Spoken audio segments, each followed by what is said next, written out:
So coming to the data frames, let us see where we are going to use this part.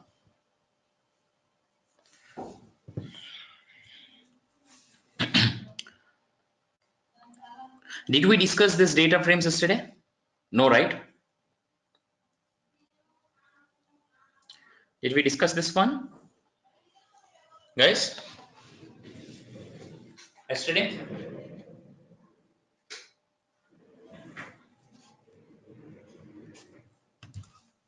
Oh, okay. Then I think that I need to go ahead with the data reshaping. Right. Yeah. Now, coming to the data reshaping, how do we join the columns and rows in the data frames? Okay. Here we will use something called a function called a cbind function, and we will merge using rbind function. Cbind and rbind. We have a couple of vector objects here: city, state, and zip code. Now, these are all individual objects where I just wanted to bind all these three things together. Means a combination, combine, cbind, combined.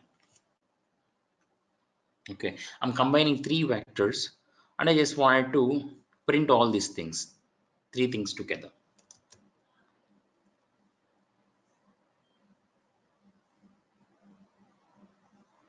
Okay, all these three things together represented here. And you can observe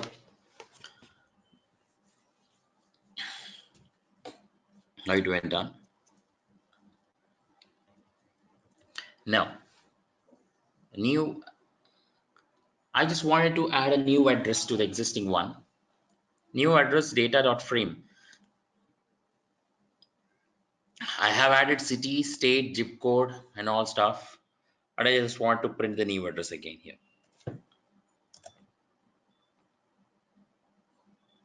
Okay, where here this is a new address where I just wanted to combine these two.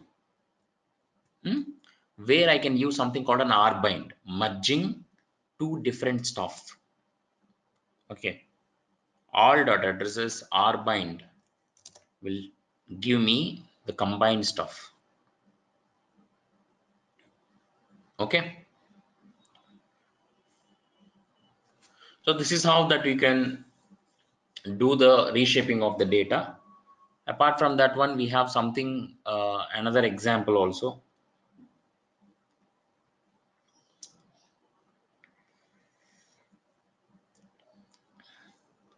That is not quite good, Narayana, on this part actually. Okay, we have separate database connection, data source connection for that one.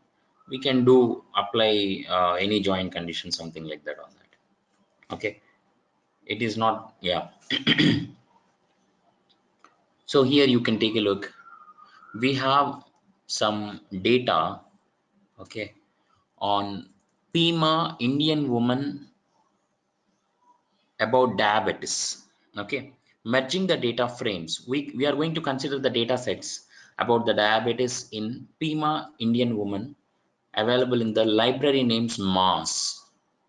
Okay, we are going to merge two data sets based on the values of the blood pressure and the body mass index. On choosing these two columns for merging, the records where values of these two variables match in both the data sets are combined together to form a single data frame. Now let us see, we do have the two different data sets, right? Let me just first execute the head of pima.ta.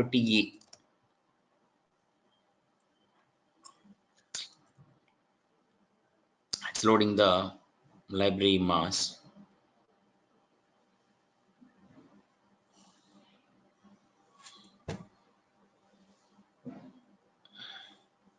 So this is the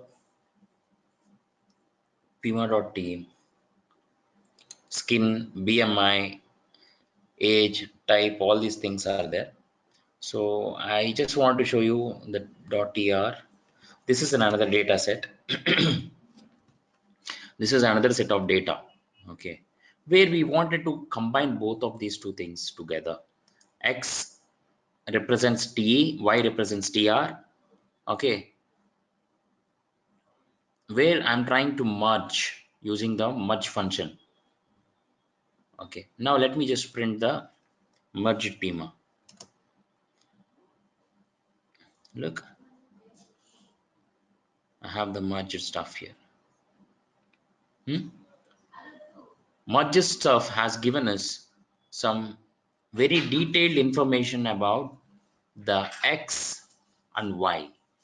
Y is related to the pima.tr, whereas the X is related to the pima.te, okay, which is represented quite here directly. Okay, now n row will give us the number of rows that we have within the data, which is called merge.pima.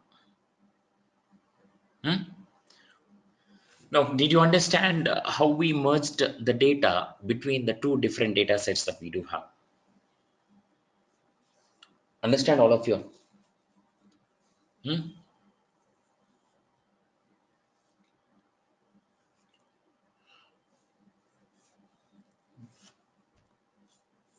Okay, now. Library of mass. There is something called a melting and casting. Let me just show you. We have something called a ships. Ships is one data set which is having some sort of data inside that. Okay. So out of which you can observe type of the ship and years and the period and service, how many times it was serviced, and if there are any incidents happened so far. Okay. I just wanted to pick out the type and the year. Okay. Where molten dot ships will give the melting of the data. So library of reshape is required actually here to implement this part. I think. Wait.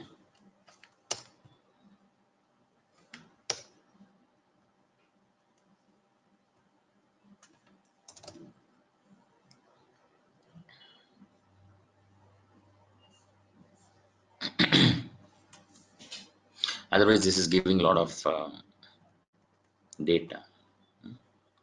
So here you can see that the type and year and the variable is going to be the period. Okay, period is going to be the variable and the value is going to be the year value. So it has Narayana, this mass of library will give you the existing data sets which is already there, which is existing. Okay, this I see wherever that we are loading the library, you will get to understand that there is a print of ships will give you the existing data set which is along with the art studio, whereas this reshape library will be used in order to use this melt and the cast functions inside this R program. Understand that?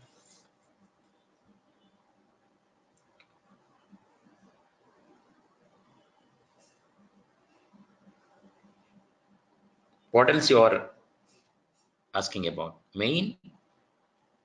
I didn't understand. Main for functions means what do you mean by that?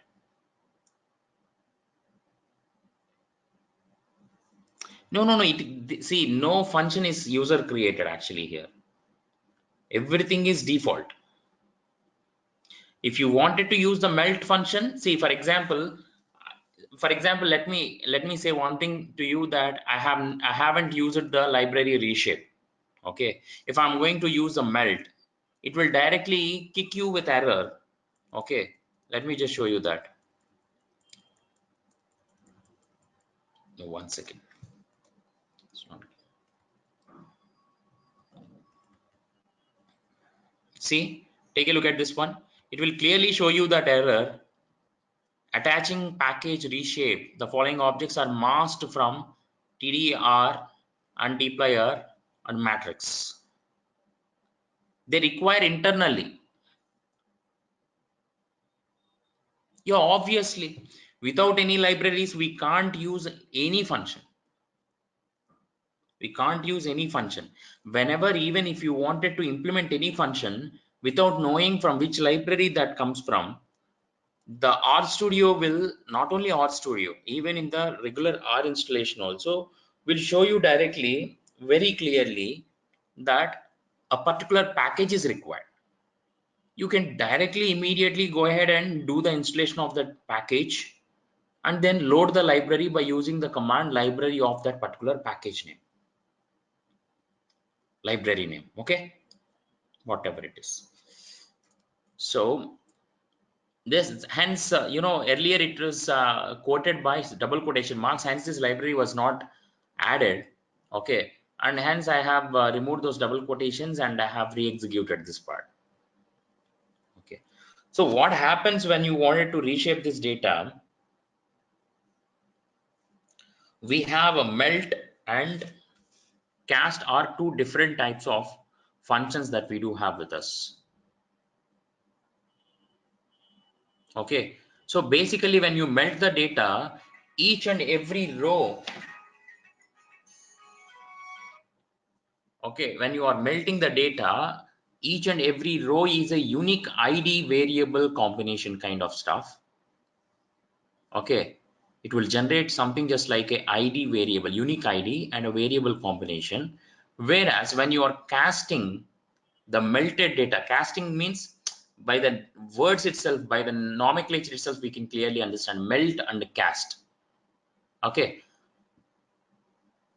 So when you're casting the melted data into any shape you would like, however you want, you can do it, okay. I will show you. See here. So this might look for you like a little bit. I already showed you about,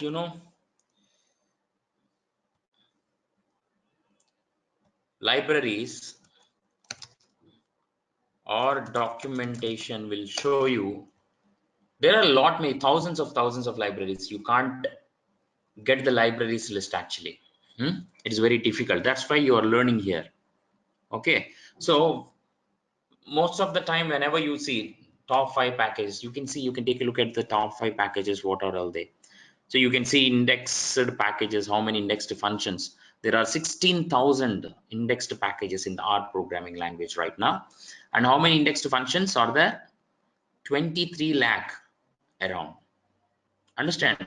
So we cannot make that these are all the functions and these are all the libraries. When you are learning the programs, you will find out some of the functions which you are going to use. Okay. And you need to search by manual. Okay. Which can be used the best and for what that they are going to be useful for all. Understand? For example, if you are going to use for melt example, melt, what is melt? That's it. Melt. It is there under the reshape. Let me just go ahead with the reshape. So reshape is one of the package where you could get something called melt function. These are all the functions inside this package. Melt is the one. Convert an object into a molten data frame. So click on this one. So see, when you are looking at this documentation, you would feel something generic, and also you would feel something which is not so much clear when you are looking at this part. Okay, that's why we will go ahead with the examples. So let me just show you this current example, and also you can see here data.reshape2 and x.data frame. You have 3 different data frames, and if you want to melt the data, this is how that it is going to be get represented. Did I answer your question, Ashok and Narayana? Did you get the answer? So when you wanted to use these things, you need to come up for the R documentation. Okay. So now if you can take a look at this one, this is how the molten data that you have already seen. Now I wanted to cache the molten data. I wanted to cache the molten data. Nothing but you have to use something called a cast, and molten dot ships, which is already a variable, which is a molten data. Okay, molten dot ships, comma, there should be a variable relation, right? Type plus year refers to a variable. Okay, and where here we are going to print this cast data. This is how the casted data, we have it with us. Maybe if you feel that this example is a little bit complicated for you, I will just show you, I will just go ahead with one more example here. So let me just say we already have imported the library of reshape. Let me just show you data, which is empty cars data is already there with us. Okay, otherwise let me say melt of which one that we can take it out right now. I just want to have one example over here. Okay, I just want to see I just want to have one data frame here. Okay, how I need to go ahead with the data frame. Hmm? Can you make me to create a data frame in the same way how we have done right now?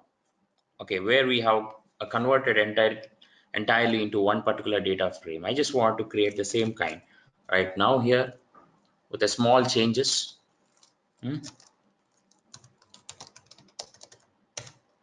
See, instead of me just let me say data frame of, I'm going to have an ID which is going to be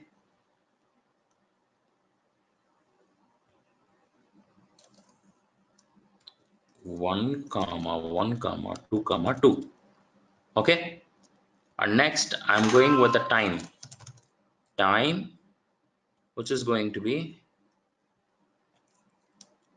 1 comma 2 comma 1 comma 2 differently little bit, and this is x1 variable which is holding the data 5 comma 3 comma 6 comma 2, and let me just go ahead with one more variable called x2.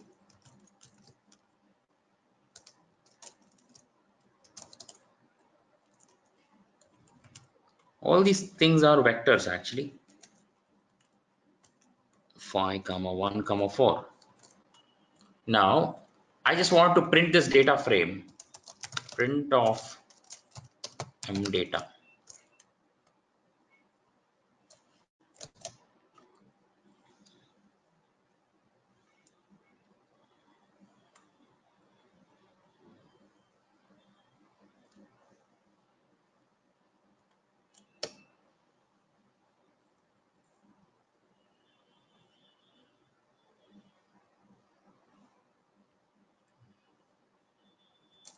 Where did we went wrong?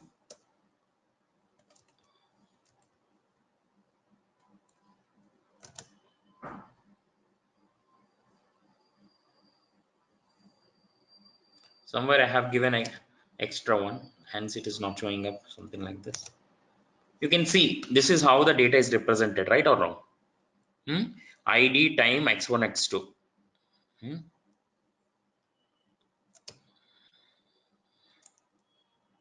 Now what I'm going to do,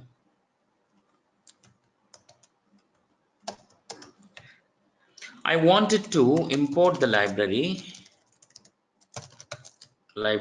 of reshape.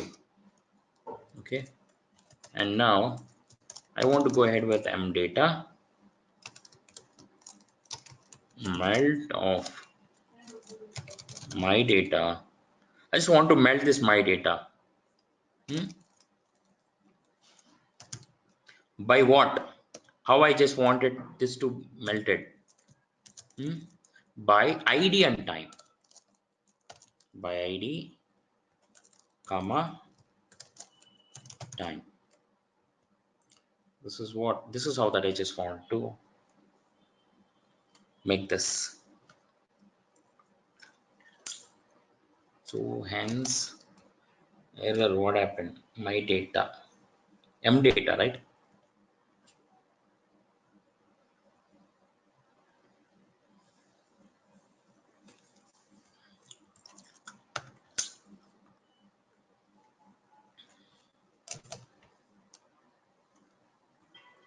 Let me print this part.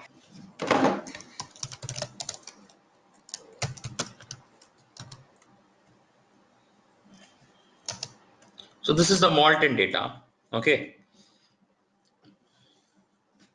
If you can observe, you can see a combination how it was melted. It's broken actually.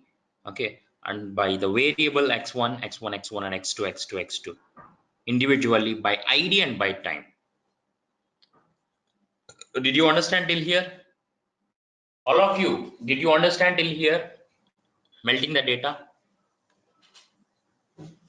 Okay. Now what I'm going to do now, I just want to cache this one. Okay. So in order to cache this one, I have already loaded the reshape library. Hmm? Now I need to cache this part, all these things together. So there should be a relation between the ID and a variable. I'm just making a relationship between the ID and variable.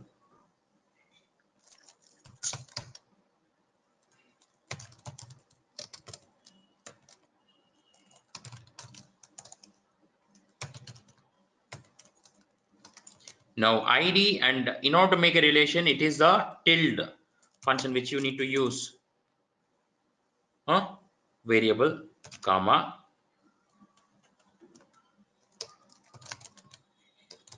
variable, comma. I just wanted to go ahead with the main.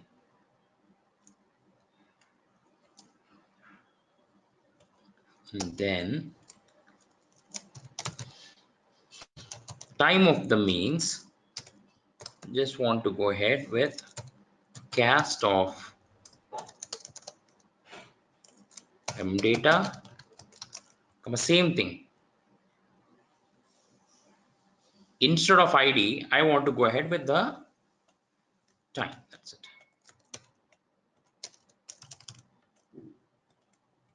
Okay. So now for the subject means, I'm going to print the same.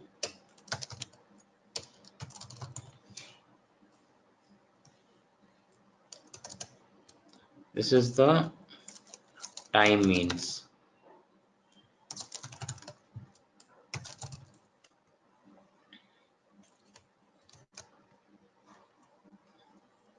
See, if you can take a look at this part, the mean of all the ID where 1, you got a mean of 5.5. For all 2, you got a mean of 2.5. Okay. And here it is time means x1 and x2, but based upon, here it is based upon ID. Here it is based upon the time. Okay. So this is how now it was casted. Whatever the molten data was casted again back using the cast function. Okay.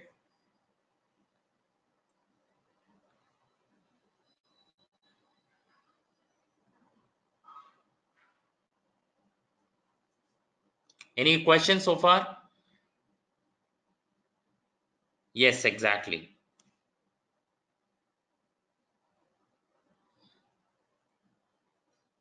Even for the time, they are the means.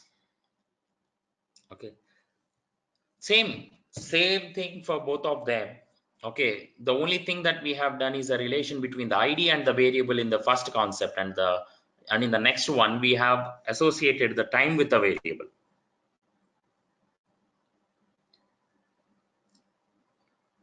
Okay. All of you understand? Shall we switch to the web scraping? Hmm? Narayana, are you good? Okay, now let us go ahead with the web scraping. How many of you heard HTML and CSS?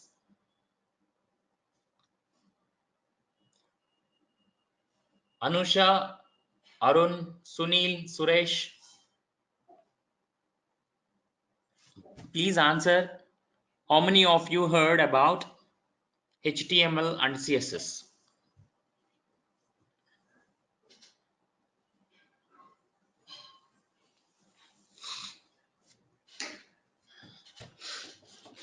So generally they are the web design languages. Okay.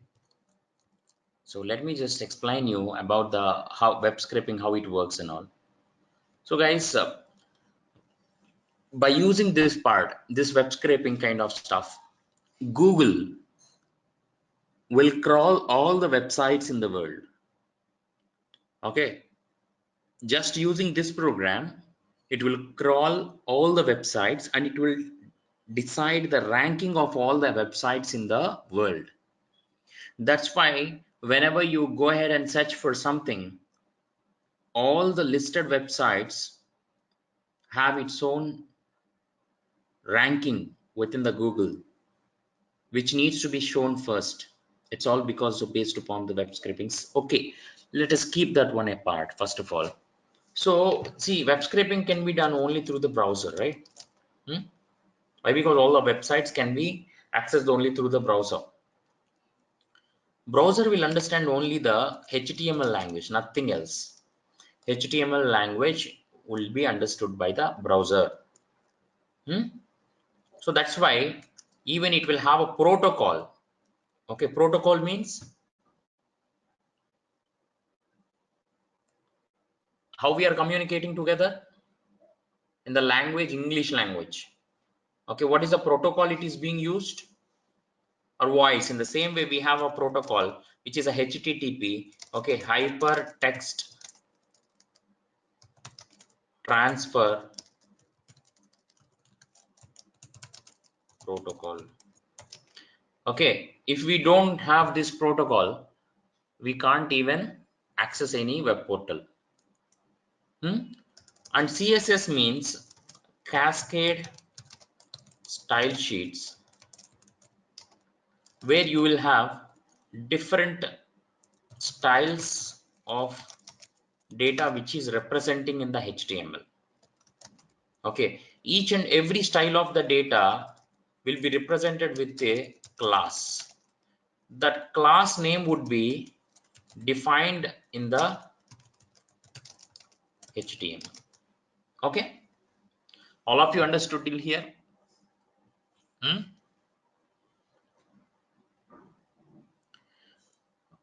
All of you understand till here?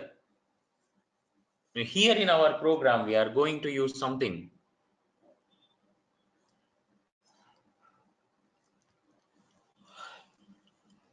which is related to IMDb list of movies. Take a look at this one carefully.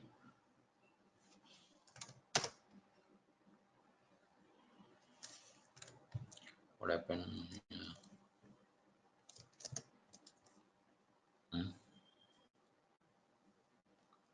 Take a look at this one. The most popular feature films released in some time. So this is the data. Okay, this is the data. So I just want to get this data from the website from our program. Now let us see.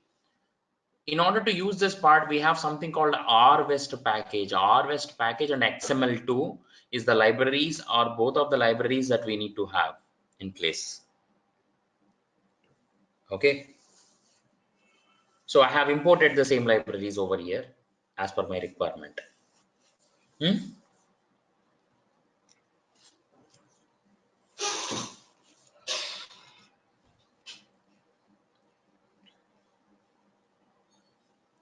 I have specified a URL. I have created a variable called URL and I have given the URL, which URL needs to be scraped. And I have used a function called read underscore HTML and I have passed that URL in the function called read underscore HTML. Okay, I store the result here somewhere like this. See, print web page.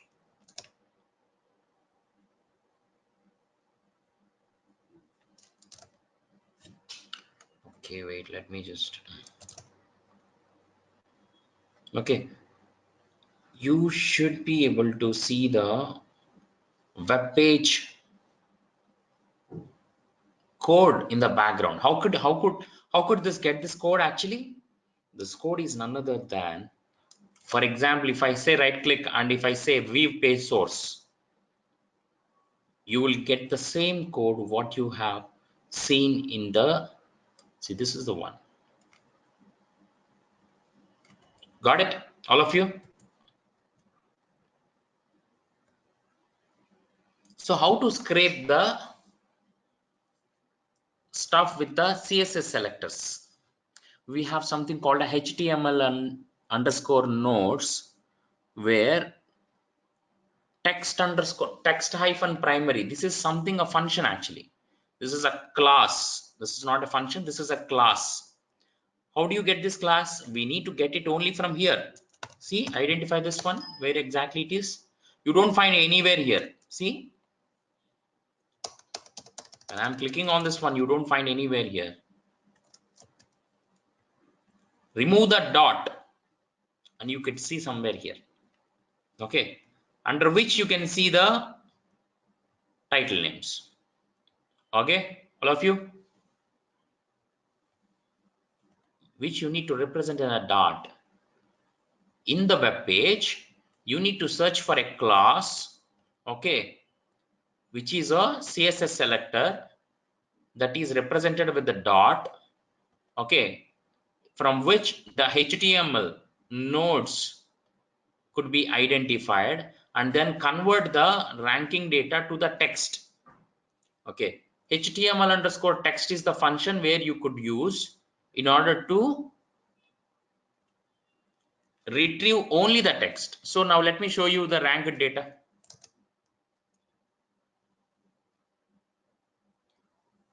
1 2 3 4 5 6, something like this. Okay, now I want the titles. Okay, I want the titles. So again, HTML underscore nodes, where I need list. See, somewhere where those who have the links. Take a look at this one. When I'm going to move my mouse on the split, it is a link. This is not the link. This is not the link. Okay, only this is the link. Okay, when I click on this one, it will take me to somewhere. So in order to keep a link, we will be having something called a. Okay, a. So where that a is residing is list item header. Under the list item header, wherever a is represented, okay, a represents the link. Wherever the a is represented, then those text needs to be retrieved again. So HTML underscore text of HTML underscore nodes related variable, and let me just show you. I got Split, Suicide Squad, The Legend of Tarzan, Fantastic Beasts and Where to Find Them, Hush, and Deadpool. We got all the titles of the movies, right? Understand?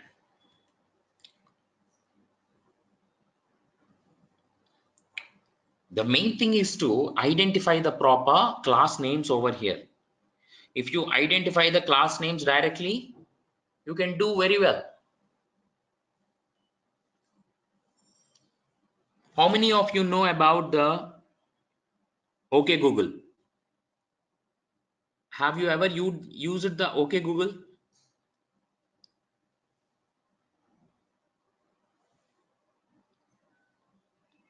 Only Narayana is responding to me when I'm talking. Please try to respond when I'm asking something. Okay. Otherwise, I will not understand whether you know it or no. Why? Because I just wanted to find out the persons who doesn't understand what I'm telling, and I just try to explain more well-behaved way so that you could understand something out of it. Okay, so see, if you have an Android phone with you, okay, you can always try speaking out OK Google when you are connected in the network. Switch on your internet and you can talk OK Google, and if you ask anything else, it will try to give you the answer. I think only one person tell me the answer. Only one person said it. He know about that one. Sunil and Narayana. You have already tried that one, right? So whenever you are asking anything else, who is the Prime Minister of India? It will give you the answer immediately. How could it come to know? It will search the web actually. It will not have any encyclopedia within itself. It will search the web and it will give you the answers. Yeah, that voice commands is a speaker. That's a different stuff. Okay, that is what we will call it as speech recognition kind of stuff. Okay, when it make the speech recognition, whatever you talk, it is going to observe and convert that into the text. Okay, whatever it is going to get through this text, even I can make right now. I can make how to make read that particular items, English items, whatever that. If we want all together, if we sit together, we can make that okay Google how it was done, all the stuff. But we need to write all these different kind of classes and all stuff. Preparing an okay Google is not a much big deal actually. Understand all of you? If we have a good team, I can prepare a very well defined whatever the answers that you want, you can get out of it actually. It would act as your personal assistant mostly. Even Google is trying to make it most out of it. Even I just wanted to prepare one device. Okay, if it is getting connected to the Wi-Fi, whenever I talk something, okay, it should give me the answer. If it is not able to, I can program everything over there. Different for different types of questions, it can answer differently. But the challenging outside is I'm talking only in English. Even if I can talk in Telugu or Tamil or Kannada, it has to be localized actually. Okay, already Google has done a lot of research on this one, on language translation. Only Google can do this one more better. Understand? As compared to any other companies. Also, even if you just wanted to try, yeah, Siri is also one of the kind. Okay, if you just go ahead something like this, we have the many things actually. Not only Siri, Siri is popularized actually. Apart from that one, we have even many other things. Okay, language translation, we have many other things even. Okay. Some only product based companies have their own language translation.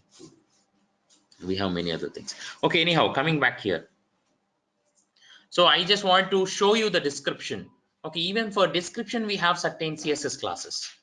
Okay, I have used those CSS classes and I'm just going to print the description data. See, for each and everything, 3 girls are kidnapped. From where it has fetched it out, 3 girls are kidnapped. The only thing that we have to understand is we have to eliminate the classes and we need to pick or pull only the text out of it. That's the only story here. Okay, it is very simple. If you are going to make a very good web scraping program, okay, you can make most out of them. You might have already seen like Google devices, Google Homes and Amazon Alexa. All these things are basically running on this kind of stuff, web scraping and all stuff. It has to be connected to the Wi-Fi. That is the only thing. It needs an internet. If there is no internet, it can't be used actually. Okay, they could be considered as IoT devices. Even you can make your own IoT device. Okay, by programming it and by deploying all the stuff into that. That should be quite exciting actually. Okay, so anyhow, so did you understand this program, guys? Hmm? Hmm? So we have tried to explore our portal. Huh? We have extracted all the information from this by using the different CSS selectors.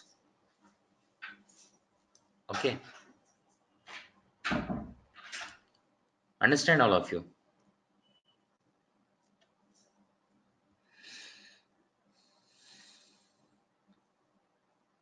Okay, so we will see the database connections tomorrow. How to read data from files, how to read the data from database. We will see tomorrow class, in the tomorrow not tomorrow, tomorrow is Sunday, right? We will take a break and we will see that day after tomorrow. Are you all interested to come tomorrow? Even if you wanted to come tomorrow, I don't mind. I can take the session tomorrow morning if you're okay. Are you all good? Narayana, yes, very good. Anusha, Arun, Sunil, Suresh, are you all good? Okay. Have a nice day. See you tomorrow. Thank you all.